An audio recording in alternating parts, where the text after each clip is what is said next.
for everyone else who wasn't able to make it tonight. So my name's Andrew Watson.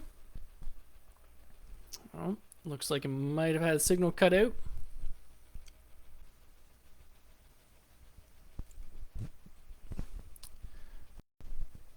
I'm going to wait for that to come back.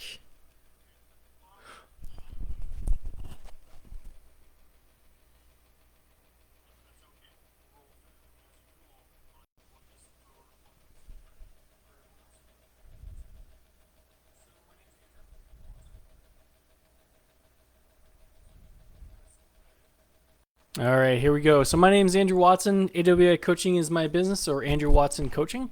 I'm a personal cycling coach. I also write training plans for cyclists and athletes, do training consultations. I might not necessarily coach everyone, but I think I can always shed some light on everybody's training plans. And something I love doing is a lot of skills development on the bike, cyclocross, mountain bike, teaching people skills to be a little bit safer out on the trails, a little bit more efficient, a little bit safer. So tonight we're chatting about maximal efforts, and we'll start with a bit of a definition. I'll chat about what that really means, how to perform a true maximal effort, and ways to incorporate those into training sessions, how those apply in performance on the bike, and then just chatting a little bit, something a bit more anecdotal, a bit more abstract, maybe a little bit tougher to measure, is digging deep and how max efforts correlate to that as an athlete. So what do I mean by maximal efforts? Quick definition of or constituting a maximum, the highest or greatest possible. In cycling terms, two very simple ways to look at this, and there are other ways. One is with a power meter and a duration, and basically saying, we know this is testing. If you've ever done a 20-minute FTP test, you know exactly what this is. You want to hit that 20 minutes and be completely toast. And that is a maximal effort. So in testing terms, usually we're testing something pretty short, 15 seconds, something around 60 seconds, 5 minutes, 60 minutes, and everything in between, really. You'll notice that those kind of target different energy systems, so we might test those a little bit more. The other way to think about maximal efforts, long before we had power meters or heart rate monitors, or even speedometers for that matter, time trials. Those were the original maximal efforts, going as fast as you can over a set distance. So if it's a 15K time trial, a 40K time trial, if you going out there setting a benchmark, trying to beat that time, that's a max effort. So even if you don't train with power, maybe you've done some of these max efforts anyways in your training. So as a cycling coach, as a cycling trainer, sometimes I get a little bit of pushback from the athletes I work with, which is fine. I love having athletes ask me questions, and sometimes it's, but why? But why do I have to go out there and smash myself? Can't I just do a ramp test every few weeks? So there's a couple reasons why. There's a couple reasons why I like maximal efforts and why I think they should be part of any competitive cyclist's training program. And one of those is testing. And testing more than just one duration, or testing more than just a ramp test, is really important for creating a whole power profile and getting a really good picture of an athlete's individual physiology that won't come from just doing just a 20-minute test or just an 8-minute test or just a ramp test. So that's one reason. Training is knowing what an athlete can do for a specific duration can really help guide the intensity for training and also help target some limiters as well. So knowing what the demands of the event are for an athlete, and then designing a workout around that so that they have a little bit of capacity there, a little bit of a reserve. And I'll talk more about that in a little bit. And tactics and pacing. Knowing your personal limits and how to race within them is another great reason to do max efforts in training. Knowing what you can do, knowing what I always use 1 minute as an example because it's the hardest duration. Knowing what it feels like to go all out for a minute and knowing that you shouldn't do that in a race. So if you know what it feels like in training, you'll know what it feels like in a race and you'll back off, hopefully, especially if you're early in a race. Because if you do 1 minute maximal effort, you shouldn't be able to go anymore. You're basically on the side of the road and then just spinning home. So we don't want max efforts. For example, if I use a cyclocross or a mountain bike example, let's say a mountain bike race starts uphill. There's a 1 minute climb off the bat. You don't want to do your best 1 minute on the first lap of that race because you'll probably blow up and you'll probably go backwards. So you want to be able to you want to set that standard before you even get to the race so that you know what it feels like. So I hope that makes sense. As usual, if you have any questions, don't hesitate to ask. So here's a quick one, testing, creating that power profile like I talked about. So just a quick example of an athlete I started to work with in the fall of 2019. So this data's a little bit old, but it still rings true today. And I had the athlete do a series of tests, 5 second, 1 minute, 3 minute, 20 minute. And so that's the right hand column, those 4 numbers. And then a year later, I had the athlete do those same tests again. And you can see they went up, which is good. That's this athlete trained, and a year later they were doing more power, and that's the last 90. So I looked at this in the fall of 2020, and for around the same time frame, that's how I created this report. So the way I do these tests, I don't do them all on the same day. That would be tough because they are true maximal efforts. So you do want to do them fairly rested. You'll want to be able to perform well for these maximal efforts. You want to be well fueled for them. And one of the keys is that they are to exhaustion. They are all out, and time is easy. If you have a stopwatch, that's pretty easy to target. When you get to 60 seconds, you want to be pretty toast. Most athletes are pretty good at these. If I use the 1 minute again as an example, most athletes usually crack around 55 seconds. 50 to 55 seconds, and then by 1 minute they're almost starting to fade a little bit, but that's okay. 20 minutes can be a little bit harder to pace, but again, that pacing is what I want athletes to practice. If you're a competitive bike racer and you don't know what a 20-minute effort feels like because you only do ramp tests, I think you're leaving a little bit on the table for when it comes to bike racing. So the other key thing with doing this initial power testing is I aim for 1 energy system a day. So this would be spread out. Usually initial testing is spread out over about, it can be spread over 2 weeks if I'm starting it with an athlete, just to create that power profile. And then after that, it can be, again, this is out of a 90-day sample. So that athlete has about 90 days to do all of these tests or all these maximal efforts. Sometimes they get asked, sitting or standing. I don't really, it doesn't really matter to me too much. But I would say I would try to keep it consistent. So if, let's say for the 1 minute, they did it on a climb out of the saddle, I'd try to get them to do it again out of the climb or out of the saddle, up a climb. But every athlete's a little bit different. Some like to stand a little bit more. Some like to sit a little bit more. I always make a note of it. If I'm with the athlete and I see the athlete doing it, I kind of make a note. Did they stand a lot? Were they seated a lot? But I don't worry too much about it. If they can produce a lot of power going uphill, that's a good thing. That's what I want to see. So I go back one slide. That was just raw power. And yes, this was a younger athlete and they put on a little bit of mass as they were growing. So you always want to check the power to weight just to make sure that's going to transfer over in the real world. And a little signal cut out, but I think I'm back. So you can see the four squared red boxes at the top. Their power to weight did go up between the fall of 2019 and then the fall of 2020. Even with a little bit more mass, power to weight still went up. So that was just a quick little check-in just to make sure it wasn't, that the power to weight was still progressing as well.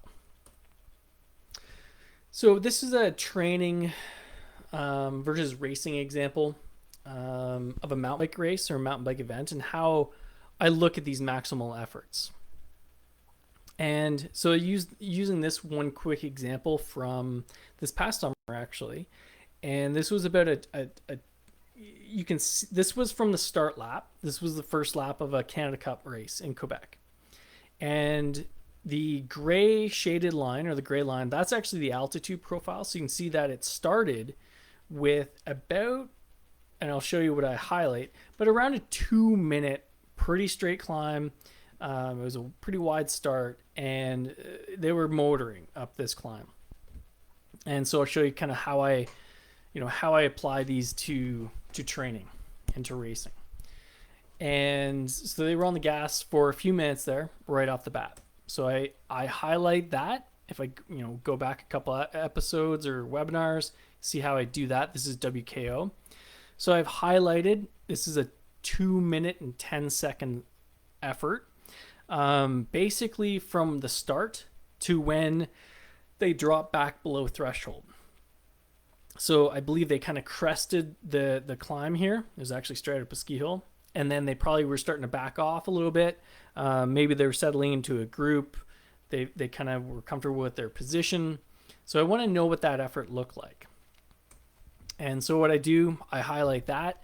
You can't quite see it, but it was 2 minutes and 10 seconds, pretty all out. They did 530 watts average for that. It was around 8 watts a kilogram, a little bit over that. So again, pretty good intel too for coaching any other riders or the standard to see where this person was, how close does another athlete have to get to be kind of where this one was. So remember how I said I don't like it when athletes do PBs at the start of a race? Well, this athlete did. This was a personal best 2-minute effort at the start of this race. Thankfully, the athlete had held on, and really we just didn't test this. We were in season, so I didn't. I'm not going to have a bunch of testing going on, but the athlete did do a personal best. They were able to hang on. They did have a good race, but I can still pull some value out of this and to help this athlete keep progressing. So. And I can say that this athlete crested the climb in good shape. They were actually in the front of the group. They weren't leading. They didn't get away, but they certainly weren't at the back as well. But what I want is I want to build a reserve in that athlete so that when they go to the next race, and actually, let's say in a couple months or maybe the following season, they go back to this race. I wanted to build a reserve so that they go up that climb, or the next race might be a 90-second climb off the start, and that they're not doing a PB. And that's the goal. I want to build that power in reserve. So I basically, sometimes I'll just say, I want to see 10% higher. And so the next goal would be about doing 580 watts in a test, because I know this is still a rested effort. And if they can do that, and I'll show them this, I'll show them the math and get that buy-in. That I think helps with the motivation to keep the testing going and to keep those maximal efforts going in testing. And I know I'm almost speaking as if you're a bunch of coaches. You might be a coach, you might be an athlete, you might be, a runner for that. All this stuff applies.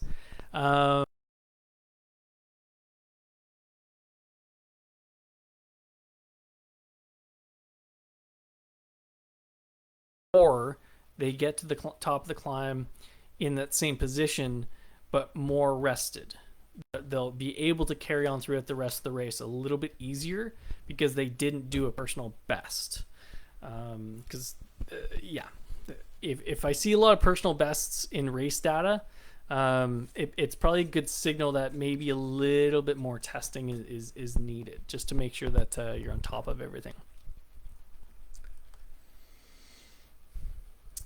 A little cutout there. So I'm going to keep rolling. This is going to be a pretty short one. If you do have any questions, don't hesitate to type those in. So this is that dig I was talking about. And how much dig does an athlete have? And that's a very kind of abstract notion. But basically, I feel that an athlete's ability to dig deep and an athlete's ability to do a maximal effort on demand and ride to exhaustion in testing and in training, and those two things, switch back and forth, does have a direct influence or parallel to their potential performance. And this is anecdotal. I've seen it many, many times. The athletes who can bury themselves in training, bury themselves in testing, do well when it comes to bike racing because they know their bodies really well. They know how to not blow up. And that's a big part of these maximal efforts and why I preach them so much is they teach you how to not blow up. And that's what bike racing is. You want to go as hard as you can and not blow up. And that doesn't, in a mountain bike race, cyclocross race, in a road race, if you're in a group and you want that group to succeed and everyone in that group is pushing their hardest and hardest, they're contributing, but trying not to blow up, right? If every one of those riders in that 4-person breakaway, let's say, knows their body and knows what they can do, those are the breakaways that, sometimes make it. Like if we're talking about the Tour de France, they're the 10% of breakaways that make it because every one of those riders knows their body really well. They know how hard they can push. They know that extra, maybe sometimes I got to back off this extra little 10 watts here and maybe not pull quite as hard, but I know I'll be able to go longer. And that's a big part of these max efforts. I like them, you should do them in practice. Practice makes perfect. That's a key to max efforts. Is it the first time you prescribe it or the first time you go out to do a 1-minute effort, I guarantee you won't do it right. Nobody does it right. First time you go do a 20-minute test, no one does it right. They either pace it too much or, they blow up too early. There are ways to help that. Like we can still get good data from those efforts. And I tell the athletes I work with, if they blow up at 19 minutes, that's fine. The data is still there. But I want an athlete to be able to blow up at 20 minutes. I want an athlete who can, ride to exhaustion in a target. Or I want an athlete to be able to do a 15K TT and be toast when they hit that finish line. That's what we're after. That's a maximal effort. I think it does help build confidence over time, knowing what your body's capable of, knowing that, if we go back to that mountain bike example, work with that athlete over several months, not going to happen overnight, and tell them, get them up to that 580 and be like, well, now you can do this. So now think about, going to the next start, that you have some power in reserve to get up there with your peer racers. And it's okay to, it's a good time to practice failure. It's a good time to blow up so that you don't blow up in your bike race. So hopefully that makes sense. 2 more slides. If you have any questions, don't hesitate. This was this was a repeat of a webinar I did last year in Max Efforts, and this had just happened. This was Strade Bianche, and it was in March, maybe early April. I can't remember exactly when. Matthew Vanderpool went for this crazy attack on this really steep street, and it was one of those efforts when I looked at it, I was like, yeah, that's about it. He knew exactly what he had to do. He knew exactly, and I don't mean power. Like he was probably not even looking at his power meter, just by feel. he knew what he had to do to make it over that top as fast as he could. And he did it, and he executed that perfectly. And just one last slide, just so that might be an athlete or two that I work with on here. I do practice what I preach. This was an effort I did about an hour ago, actually a little bit over an hour ago, in a Zwift race, doing a little testing for myself. This is an Exert screen grab. It looks a little bit different than what you've seen here. But that was it. I went to exhaustion, went as hard as I could. I tried to break away from the group that I was in the last lap of a little short circuit race. And I blew myself up. So I do incorporate these into my own riding, training, racing, and they're very important for all athletes to do the same. Just seeing Nicole. Yeah, sorry I'm late. Bridesmaid and a cyclist and bridesmaid come first. Okay, sure enough. One question here. How do you get the dig mentally deep back? So if you've lost that dig, I'd say a couple things. One, don't be too hard on yourself. And you might just need a little bit more time between those digs, and it will come back. I think the key is that when you do feel the motivation to dig deep again, that the actual time doesn't really matter, the distance. It's just about, if your coach gives you a 15K time trial to go do, let's say as an example out on, Ingram Road as a local example, 15K flat time trial. And maybe you're like, you know what? I got 10K in me. Go ahead and do 10K. Tell your coach, you know what? I got 10K in me. So, or maybe the coach gives you a 1 minute effort. Maybe you're like, you know what? I think I need something a little bit longer, something more I can sink my teeth into. Chat with your coach. So make sure that the effort kind of matches where you are, but that you do practice that every so often. And it doesn't have to be, that's a good question, but frequency. You shouldn't do a max effort every day. You shouldn't even do a max effort every week. You shouldn't do a max effort every 3 weeks. A good rule of thumb is, if I go back a few slides, and I won't, but short, pretty short, medium, and a long effort every 90 days in a bit of a rotation. That's plenty of these max efforts. And then in season, getting outside, doing some time trials. That doesn't mean that can be off-road as well. That can be going up using a local climb, KOM. You don't have to use power to do these or to test these. It's just about finding a spot where you can bury it up a climb and just leave nothing left. So yeah, how do you recover from blowing up? Good question, Hinkle. So that's the thing, is once you blow up, and that's almost the definite, I don't know if you've ever looked at Exert, Hinkle, but that's what a breakthrough is on Exert, is you can't really go anymore. You blow up, you have a breakthrough, air quotes, and you're done. You can pedal, you can cruise home at 50, 60, 100 watts, something like that, but you wouldn't really be able to do another effort above threshold. So the only way to really recover from blowing up is rest, nutrition, and hydration, and time. Really, you have to give yourself time to recover from those efforts. And I will say too that maximum efforts are awesome training too. Not even just from the mental side, but the physical side as well. When you can break through and have a new personal best, or new 1 year personal best effort, those efforts, I find athletes truly have breakthroughs and truly are able to kind of go to the next level. I think someone's giving me a little sass. Yep, a little reward at home can help with a max effort. Absolutely, knowing that maybe you are out there with a training partner or a life partner, and they're waiting for you at the top of a climb with Red Bull, iced tea, Coke, something like that. That can help, help motivate you, dig a little bit deeper. Training partner. That's another great. Like I said, I used Zwift to do this, to dig deep here.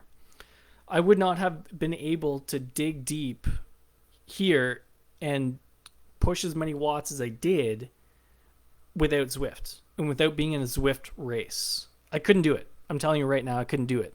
So it's finding those ways that intrinsically motivate you. And it wasn't even really about beating the other people in the group or whatever. That helped. But it was having a finish line. It was a 20-kilometer, air quotes, race on Zwift. And I was in a group. And I settled in, started hard, found a group to ride with, went for it at the end, paced it right to the line, went a little bit beyond it because I had a little bit left in the tank. I wouldn't have been able to do that on January 17th.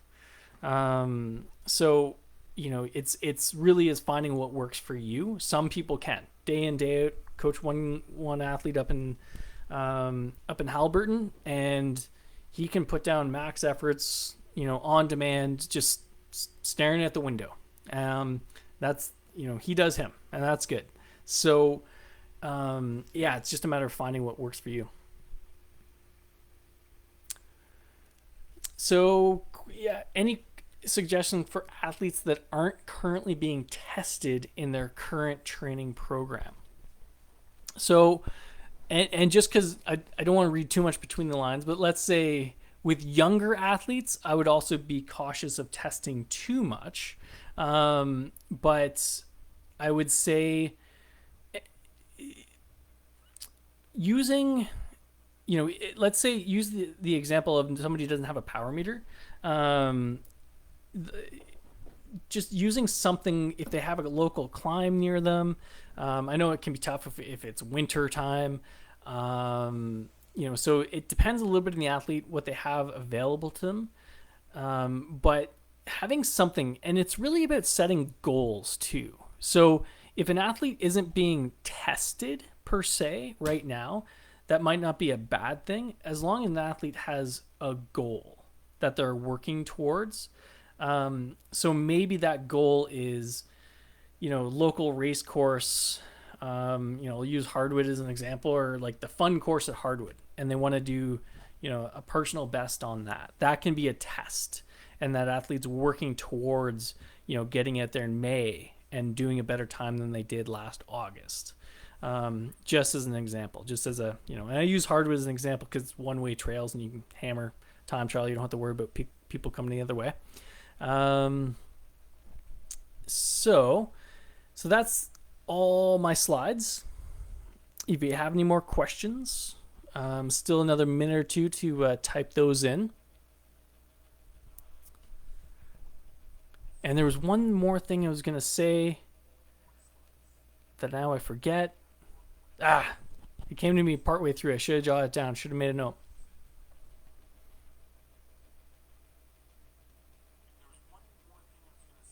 Okay, not much lag. All right, so I don't see any more questions.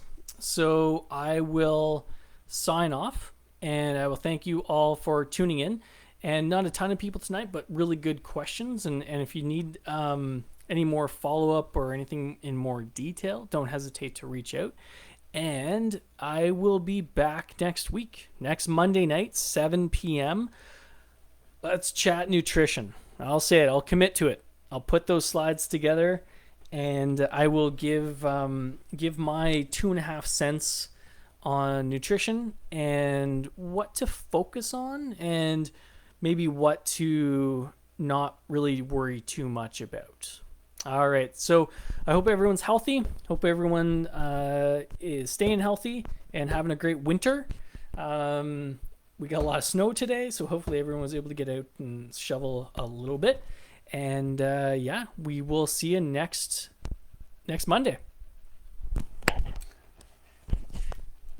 We'll chat about chips. All right, good night, everyone.